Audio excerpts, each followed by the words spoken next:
పశువుల్లో వ్యాధులను నివారించేందుకు రాష్ట్ర ప్రభుత్వం పశు వైద్య శిబిరాలను నిర్వహిస్తుందని పశుసంవర్ధక శాఖ జగ్గంపేట ఆసుపత్రి అసిస్టెంట్ డైరెక్టర్ తాతయ్య తెలిపారు. నియోజకవర్గ కేంద్రం జగ్గంపేట పశు వైద్యశాలలో ఉచిత పశు వైద్య ఆరోగ్య శిబిరాన్ని టీడీపీ రాష్ట్ర కార్యదర్శి ఎస్వీఎస్ అప్పలరాజు ప్రారంభించారు.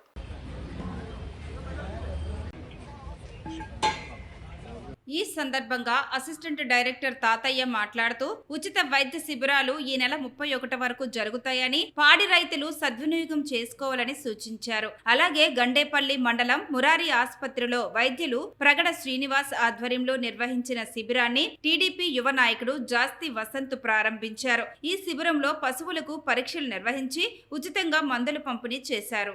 నూతనంగా ఏర్పడినటువంటి ప్రభుత్వము మా పశుసంవర్ధక శాఖలో పశు ఆరోగ్య శిబిరాలు అనే కార్యక్రమం 20/1/2025 నుంచి 31/1/2025 వరకు జరగబడును.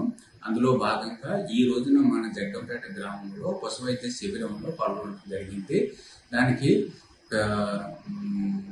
మన ఊరు ప్రజలందరూ ఉపయోగించుకోవాల్సిందిగా కోరుచున్నాము. ఇందులో భాగంగా ఉచిత పశు ఆరోగ్య శిబిరాలు మన పశువులకు సంబంధించి కానీ, కుక్కలకు సంబంధించిన కానీ, గొర్రెలు చిన్న పశువులకు సంబంధించిన గొర్రెలు మేకలకు సంబంధించి కానీ నట్టల నివారణ, తర్వాత వ్యాధి నిరోధక టీకాలు వేయించుకోవాల్సిందిగా కోరడం అనేది మీ అందరికీ మేము అందుబాటులో ఉండటం అనేది జరుగుతుంది.